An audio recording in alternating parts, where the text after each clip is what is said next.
I used to ask myself all the time, what was it that made a player a practice player versus a game player? Why did some players show up to games so much better than I did and so much better than other players, but yet in practice they weren't really that much different? It wasn't like they were some dominant freak in practice. I couldn't figure it out. And I was always obsessed with trying to figure out what was it that led to that. And what I figured out was that I was overthinking my game. But even more so than that, there's something that the best players were using that we're going to break down in this video that is going to make a massive, massive difference for you. So here's how it works. The top players in the world, and when it comes to really any sport, they actually use something I've kind of coined called automated algorithms. And what I mean by this is that they have deeply ingrained habits that allow them to play at their best and be able to actually play on autopilot. They're able to get into a flow state. They're able to just play and not try to think their way through the game, but instead just flow through the game. Overthinking disrupts performance, and what it does is it actually causes you to slow down. Because when you're thinking based on the past. When you're present and just processing what's going on and letting these automatic algorithms, or some people call them instincts, come out, it changes the way that you play because you're just reacting to the moment with an automatic response. So it's really, really important to realize this. The common advice is just push yourself harder, just work harder, always go the extra mile, and if you think hard enough and desire it enough, it will eventually work out. But you can see so many players where that isn't the case, where they worked super hard and it didn't work out. The thing is that we hear about these players who did work really hard and did succeed, so we assume that that's the thing that got them there. The thing is, it's about understanding that if you have, number one, improper programming, or number two, an inability to actually get yourself into those automated programs, well then that's going to be the problem. So the thing is if you have these negative programs or automations, it can be things like negative thinking, fear, anxiety, doubt. You can have poor technical skills. So when it comes to skating, shooting, stick handling, checking, all these different things, if you have any kind of negative algorithm, so you just naturally aren't doing these things effectively, then when you get in the games, that's going to hold you back. But then a lot of players have the ability, they have the tools, and if you have the tools, then the thing that's most likely stopping you is you're not able to let those algorithms just play out. You're not allowing yourself to just be automatic on the ice. And our conscious mind is trying to control everything, but your actions need to become automatic. They must become automatic. It's crucial, number one, to become aware that you need to change some of your subconscious programming, but then it's also crucial to realize that you need to be able to relax and let your programming play out. It's so, so important. So these are the key things you want to realize, is that clarity on the goals you have in terms of how you want to play, who you want to be, clarity on your identity, which is again who you want to be as a player, and then you're clear on what habits that you actually have that influence those things. The key is to realize that all of those three core things come together to actually lead to how you perform and who you are on the ice. Each individual decision is influenced by your goals, your identity, and the habits you've built. So you need to go back and shift those things if you're going to make a difference. You have to shift your goals and actually create goals that are clear and understandable and controllable. A lot of players are trying to focus on the outcomes instead of the inputs that they can control. You want to have a clear identity, who you are as a player, what is your role on the... You want to make sure you actually have clear habits that you've practiced and you've put in the work to do. Now the question then becomes, well then how do I actually shift my automations? How do I program in new automatic responses to these things? And then how do I get into that state to let me do it?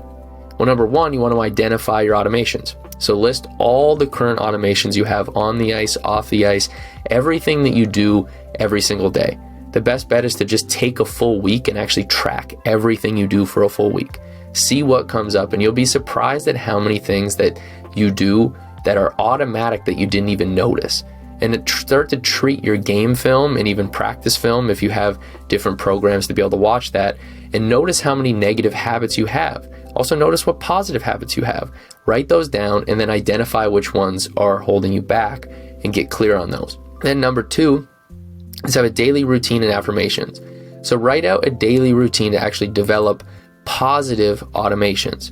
You want to create affirmations then each day and night that you repeat to yourself that reaffirm that person that you want to be and reaffirm those automations. So before you go to bed, have 5 to 10 different affirmations that you say to yourself, and then also have 5 to 10 visualizations that you go through and say to yourself. This is what I have most of my guys do when they start out in the programs. If you start out with that, it will make a huge difference. Now, to go even deeper with this, during the midday when you have extra time, this is assuming you're like a junior player, you want to have a visualization session that you write out. So have an actual sheet that has all the visualizations you want to do every single day, and practice these key skills before and after practice. So visualize every time you can, make sure you have at least one slotted time for that, and then do 5 to 10 before you go to bed, 5 to 10 when you wake up in the morning, aligned with your affirmations, which are I am, and then saying I am a great player, I am awesome, I believe in myself, whatever those things are. But you want them to be things that empower you. And then you also, before and after every practice, make sure you work on those key things that you want to automate into your game. Don't try to do everything at once, but pick 1 or 2 key automations and put those into the system. And then the next thing, number 4, is study and reflect.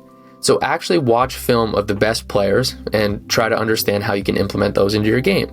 Then reflect on your week, reflect on your game film and practice film, and ask yourself, well, how can I improve on the automations I currently have? What can I change about the ones that I currently have? You're going to find that there are certain things that you're doing consistently that are holding your game back, and those are the ones to fix first. Then number 5, adjust your automations. Actually make the real adjustments. So continue to take actions and then come back and ask yourself, is this actually working? So don't just study and reflect, change a few things, and then whatever. Every single week, come back and continue to make adjustments. If something's not working, adjust it, try again, test and experiment, and see what happens.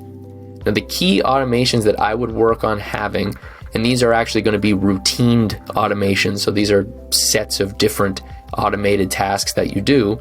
I would recommend doing a morning routine, having that you do consistently, a night routine, a pre-game routine, a post-game routine, in-game automations that you obviously visualize, which is what you're doing in the morning and night, which we just talked about, and then having some kind of leadership automations. What I mean by this is do things that allow you to be a better leader for your team, because at the end of the day, if you want to be a great player, you need to be someone who leads the team to be great too.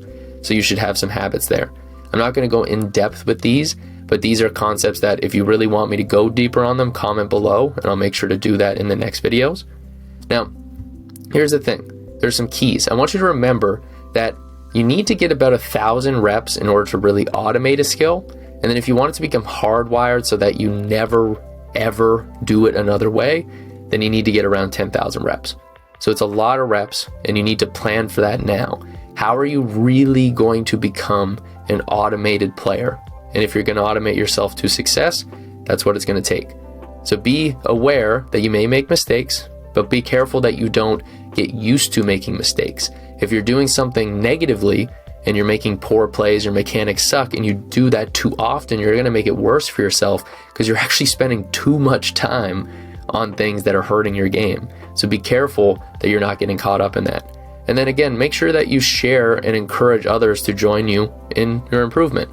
So find people around you, find teammates, find coaches, get your coaches to get involved in helping you get better. Make it clear that you have high ambitions, you want to be the best you can be, and enroll other people in doing that with you. So here's what I would really recommend. Your goal should be to automate positive actions and skills. I want to encourage you to start small and then build your automations daily and build out all those systems. Let me know if you need any help specifically. And then at the end of the day, I just want you to focus on having the best weeks you can, and then each day focus on having the best day you can. You don't need to look too far ahead and get too overwhelmed by it, but know you have a ton of potential in the future, and then focus on the current things that you're doing now in terms of the week plan and then the days and what you're going to execute. And if you're a high-level hockey player who's 15 to 20 and looking to take your game to the next level by boosting your confidence and really leveling everything up about your hockey development, then check out the free and paid content in the description below. Hope you crush it this week, and I'll talk to you guys next week.